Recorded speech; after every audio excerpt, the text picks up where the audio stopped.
Shalom, salam sejahtera untuk kita semuanya. Dimanapun Anda berada, bertemu kembali bersama dengan saya, Pendeta Daniel Siswanto di dalam pelajaran Sekolah Sabat. Saudara, kita telah tiba di pelajaran yang keempat, di triwulan yang keempat di tahun 2024 ini. Satu pelajaran dengan judul Saksi-saksi tentang Kristus sebagai Mesias. Namun sebelum kita mempelajari lebih lengkap tentang pelajaran ini, kita berdoa mengundang kuasa Roh Kudus Tuhan. Mari kita berdoa. Bapa kami yang di sorga, Allah yang berkemurahan. Bila mana kami akan mempelajari firman Tuhan melalui pelajaran Sekolah Sabat ini. Urapi kami dengan kuasa Roh Kudus Tuhan. Mampukan kami mengerti dan memahami akan firman ini. Sehingga iman kami semakin bertumbuh, kebenaran semakin kuat dalam hidup kami. Terima kasih. Di dalam nama Yesus kami berdoa. Amin. Saksi-saksi tentang Kristus sebagai Mesias. Ayat inti terdapat di dalam Yohanes 3 ayat yang ketiga. Yesus menjawab katanya, "Aku berkata kepadamu, sesungguhnya jika seorang tidak dilahirkan kembali, ia tidak dapat melihat kerajaan Allah." Saudara, dalam 1 Yohanes 1 ayat 1 dikatakan, apa yang telah ada sejak semula, yang telah kami dengar, yang telah kami lihat dengan mata kami, yang telah kami saksikan, dan yang telah kami raba dengan tangan kami tentang firman hidup, itulah yang kami tuliskan kepada kamu. Sejak awal pelayanan Yesus, Yohanes menyertai dia dan percaya kepadanya sebagai Mesias. Namun dalam Injilnya, dia tidak membatasi dirinya untuk menyampaikan kesaksiannya sendiri. Namun menambahkan kesaksian banyak orang lain yang bersaksi bahwa Yesus adalah Mesias, Juru Selamat, Anak Domba yang mati karena dosa dunia. Bagaimana pelajaran ini selengkapnya? Di pelajaran hari Minggu dengan judul Kesaksian Yohanes Pembaptis. Yohanes 1 ayat 19. Dan inilah kesaksian Yohanes ketika orang Yahudi dari Yerusalem mengutus beberapa imam dan orang-orang Lewi kepadanya untuk menanyakan dia, "Siapakah engkau?" Para pemimpin agama mengutus para imam dan orang Lewi untuk bertanya kepada Yohanes tentang siapakah dia. Dengan tingginya pengharapan mesianis di Yudea, penting bagi Yohanes Pembaptis untuk menjelaskan hubungannya dengan pengharapan tersebut. Ada 5 hal yang disampaikan, yaitu yang pertama, Yohanes Pembaptis bukanlah terang itu, tetapi ia diutus oleh Allah untuk memberikan kesaksian tentang terang itu dan mempersiapkan kedatangan Mesias. Yohanes 1 ayat 6 sampai dengan 8. Itulah sebabnya ia menjawab mereka dengan sejelas-jelasnya sambil mengatakan, "Aku bukanlah Mesias." Yohanes 1 ayat yang ke-20. Yang kedua, Yohanes Pembaptis dengan air, tetapi Kristus akan membaptis dengan Roh. Yohanes 1 ayat 33. Dan aku pun tidak mengenalnya, tetapi dia yang mengutus aku untuk membaptis dengan air telah berfirman kepadaku, "Jikalau engkau melihat Roh itu turun ke atas seseorang dan tinggal di atasnya, dialah itu yang akan membaptis dengan Roh Kudus." Yang ketiga, Yohanes mengakui ia bahkan tidak layak untuk melepaskan tali kasut Yesus. Yohanes 1 ayat yang ke-27. Yang keempat, Kristus lebih diutamakan daripada Yohanes karena ia sudah ada sebelum Yohanes. Yohanes 1 ayat 30. Dialah yang kumaksud ketika kukatakan, "Kemudian daripadaku akan datang seorang yang telah mendahului aku, sebab dia telah ada sebelum aku." Yang kelima, Yesus adalah anak Allah dan Yohanes hanya mengarahkan kepadanya. Yohanes 1 ayat 34. Dan aku telah melihatnya dan memberi kesaksian, ia inilah anak Allah. Di pelajaran hari Senin dengan judul Anak Domba Allah. Yohanes 1 ayat 29. Pada keesokan harinya, Yohanes melihat Yesus datang kepadanya dan ia berkata, "Lihatlah anak domba Allah yang menghapus dosa dunia." Bukan seperti yang dipikirkan bangsa Ibrani bahwa Mesias akan membebaskan mereka dari bangsa Roma. Pernyataan Yohanes Pembaptis tentang Yesus sebagai anak domba Allah mendukung tujuan Injil Yohanes, yaitu untuk memberikan pemahaman yang baru tentang karya dan sifat Mesias. Yesus memang akan menjadi penggenapan dari janji sistem pengorbanan, kembali kepada janji tentang penebus yang pertama kali diberikan dalam Kejadian 3 ayat yang ke-15. Ellen G. White dalam Alfa dan Omega jilid 5 halaman 133 mengatakan, ketika Yesus dibaptiskan, Yohanes menunjuk kepadanya sebagai anak domba Allah. Sebuah terang yang baru dipancarkan atas pekerjaan Mesias. Pikiran Nabi itu tertuju kepada perkataan Nabi Yesaya, seperti anak domba yang dibawa ke pembantaian. Yesaya 53 ayat yang ke-7. Selanjutnya dikatakan bahwa peran Yesus sebagai anak domba Allah dinyatakan dalam beberapa ayat berikut ini. Markus 10 ayat 45. Karena anak manusia juga datang bukan untuk dilayani, melainkan untuk melayani dan untuk memberikan nyawanya menjadi tebusan bagi banyak orang. 1 Petrus 2 ayat 24. Ia sendiri telah memikul dosa kita di dalam tubuhnya di kayu salib, supaya kita yang telah mati terhadap dosa hidup untuk kebenaran. Oleh bilur-bilurnya kamu telah sembuh. Di pelajaran hari Selasa dengan judul Dua Murid Yohanes Pembaptis. Yohanes 1 ayat 35 sampai dengan 37. Pada keesokan harinya, Yohanes berdiri di situ pula dengan dua orang muridnya. Dan ketika ia melihat Yesus lewat, ia berkata, "Lihatlah anak domba Allah." Kedua murid itu mendengar apa yang dikatakannya itu, lalu mereka pergi mengikut Yesus. Kedua murid itu meninggalkan Yohanes Pembaptis untuk mengikuti Yesus. Kemungkinan mereka menyadari bahwa Yesus lebih besar daripada Yohanes Pembaptis dan bahwa Yesus adalah penggenapan dari pekabaran Yohanes Pembaptis. Andreas, salah satu dari kedua murid itu, segera menemui saudaranya Simon dan berkata, "Kami telah menemukan Mesias," artinya Kristus. Yohanes 1 ayat 41. Ketika Andreas membawa saudaranya kepada Yesus, Yesus segera menunjukkan bahwa dia mengenalnya dengan berkata, "Engkau Simon, anak Yohanes. Engkau akan dinamakan Kefas," artinya Petrus. Yohanes 1 ayat 42. Yesus mengenal dan memahami Petrus. Ellen G. White dalam Alfa dan Omega jilid 5 halaman 136 menjelaskan, sekiranya Yohanes dan Andreas mempunyai roh imam-imam dan penghulu-penghulu yang tidak mau percaya itu, maka sudah tentu mereka tidak menjadi pelajar di kaki Yesus.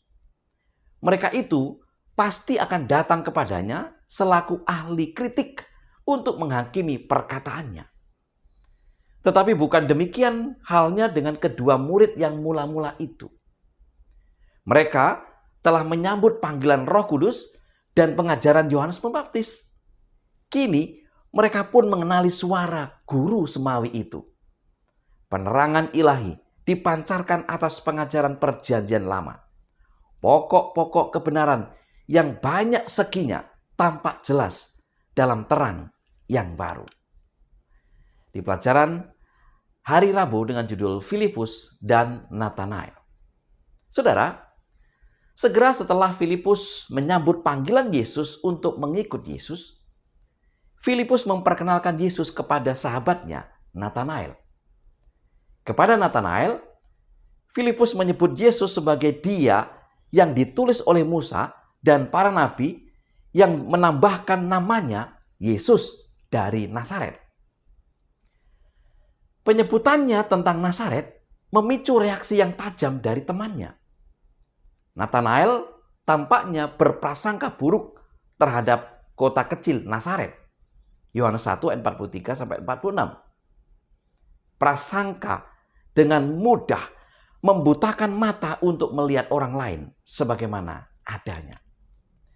Filipus tampaknya telah menyadari, mungkin dari percakapan sebelumnya dengan Nathanael, bahwa cara yang tepat untuk mengatasi prasangka bukanlah dengan argumentasi filosofis atau teologis yang tinggi, melainkan dengan mengundang orang tersebut untuk mengalami kebenaran secara pribadi bagi diri mereka sendiri. Dia hanya berkata, "Datang dan lihatlah." Yohanes 1 ayat 47a. Dan itulah yang dia lakukan. Ia bangkit dan pergi untuk melihat. Persahabatannya dengan Filipus lebih kuat daripada prasangkanya dan hidupnya akan berubah sejak saat itu. Yesus mengatakan kata-kata yang baik tentang Nathanael, menyebutnya sebagai seorang Israel yang sejati, tidak ada kepalsuan di dalamnya. Yohanes 1 ayat 47. Sangat bertentangan dengan apa yang dikatakan Nathanael tentang Yesus. Yohanes 1 ayat 46. Nathanael menanggapi dengan terkejut karena dia belum pernah bertemu dengan Yesus sebelumnya. Namun, pernyataan Yesus selanjutnya membuat Nathanael kaget hingga ia membuat suatu pengakuan yang sangatlah penting tentang Yesus. Yohanes 1 ayat 48-49. Kata Nathanael kepadanya, "Bagaimana engkau mengenal aku?" Jawab Yesus kepadanya, "Sebelum Filipus memanggil engkau, aku telah melihat engkau di bawah pohon ara." Kata Nathanael kepadanya, "Rabi, engkau anak Allah, engkau raja orang Israel." Saudara, pernyataan yang kelihatannya sangat sepele ternyata dapat menuntun kepada pengakuan iman yang paling agung. Di pelajaran hari Kamis dengan judul Kesaksian Nikodemus. Yohanes 3 ayat 1 sampai dengan 2. Adalah seorang Farisi yang bernama Nikodemus, seorang pemimpin agama Yahudi. Ia datang pada waktu malam kepada Yesus dan berkata, "Rabi, kami tahu bahwa engkau datang sebagai guru yang diutus Allah. Sebab tidak ada seorang pun yang dapat mengadakan tanda-tanda yang engkau adakan itu, jika Allah tidak menyertainya." Nikodemus adalah seorang guru yang dihormati di Israel dan anggota Sanhedrin yang kaya raya. Kesaksiannya memainkan peran penting dalam Injil Yohanes karena beberapa alasan. Untuk menghindari diketahui orang lain karena latar belakangnya sebagai orang berpengaruh dan kritikan tajam bisa menimpanya, ia memilih menemui Yesus pada malam hari. Nikodemus menyebut Yesus sebagai rabi dan menunjuk kepada tanda-tanda yang Yesus lakukan sebagai bukti misi ilahinya. Tetapi ia tidak melihat tanda-tanda itu sebagai penggenapan nubuat perjanjian lama tentang Mesias. Jadi, Nikodemus datang dengan keraguan. Pada saat itu, ia belum mengakui Yesus sebagai Kristus atau Mesias. Yesus mengenal hati setiap individu. Tanggapan Yesus kepada Nikodemus mungkin tampak tiba-tiba, tetapi dia langsung membahas masalahnya. Yohanes 3 ayat 3. Yesus menjawab katanya, "Aku berkata kepadamu, sesungguhnya jika seorang tidak dilahirkan kembali, ia tidak dapat melihat kerajaan Allah." Respon Nikodemus adalah, bagaimanakah mungkin seorang dilahirkan kalau ia sudah tua? Dapatkah ia masuk kembali ke dalam rahim ibunya dan dilahirkan kembali? Yohanes 3 ayat 4. Yesus kemudian mengonfrontasi Nikodemus karena ketidaktahuan rohaninya sendiri. "Engkau adalah pengajar Israel dan engkau tidak mengerti hal-hal itu?" Yohanes 3 ayat 10. Bagaimana mungkin engkau, seorang guru yang ditinggikan, tidak mengetahui hal ini? Saudara, teguran itu pasti sangat mengejutkan. Tidak ada seorang pun yang dilahirkan sudah selamat, terlepas dari kebangsaan atau gereja tempat mereka dibesarkan. Nikodemus tidak sakit hati dengan teguran Yesus. Ia memilih percaya pada Yesus, walaupun pengakuannya belum secara terbuka. Namun, di kemudian hari, Nikodemus menjadi bagian dari pengikut Yesus yang tidak takut menyatakan imannya. Yohanes 19 ayat 39. Saudara-saudara yang dikasihi Tuhan, sebagai kesimpulan pelajaran sekolah sahabat kita pekan ini adalah yang pertama, Yohanes Pembaptis diutus oleh Allah untuk memberikan kesaksian tentang terang itu dan mempersiapkan kedatangan Mesias. Yang kedua, ketika Yesus dibaptiskan, Yohanes menunjuk kepadanya sebagai anak domba Allah, sebuah terang yang baru dipancarkan atas pekerjaan Mesias.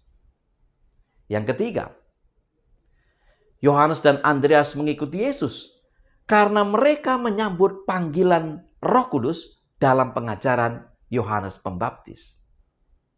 Yang keempat, prasangka dapat mudah membutakan mata untuk melihat orang lain sebagaimana adanya. Yang kelima, tidak ada seorang pun yang dilahirkan sudah selamat, terlepas dari kebangsaan atau gereja tempat mereka dibesarkan. Inilah pelajaran yang bisa saya sampaikan. Kesaksian dari Yohanes Pembaptis dan dari murid-murid yang lain bahwa Yesus adalah Mesias, anak domba Allah, korban penghapus dosa. Mari kita tunduk kepala dan kita berdoa. Bapa di surga, Allah yang berkemurahan, kembali kami memohon dan mengundang kuasa Roh Kudus-Mu untuk mengurapi masing-masing kami. Sehingga dengan kuasa Roh Kudus Tuhan kami dapat memahami dan mengerti akan firman ini. Biarlah firman itu berbicara dan menguatkan serta meneguhkan iman kami. Berkati pemirsa dimanapun mereka berada. Dalam nama Yesus kami berdoa. Amin. Saudara-saudara yang dikasihi Tuhan, mari kita terus menggali, mempelajari, menyelidiki akan firman Tuhan melalui pelajaran-pelajaran sekolah sahabat. Semoga pelajaran ini membantu saudara menemukan kebenaran-kebenaran yang akan memperkuat iman kita. Sampai ketemu pelajaran berikutnya. Selamat mempelajari, selamat sahabat. Tuhan memberkati kita.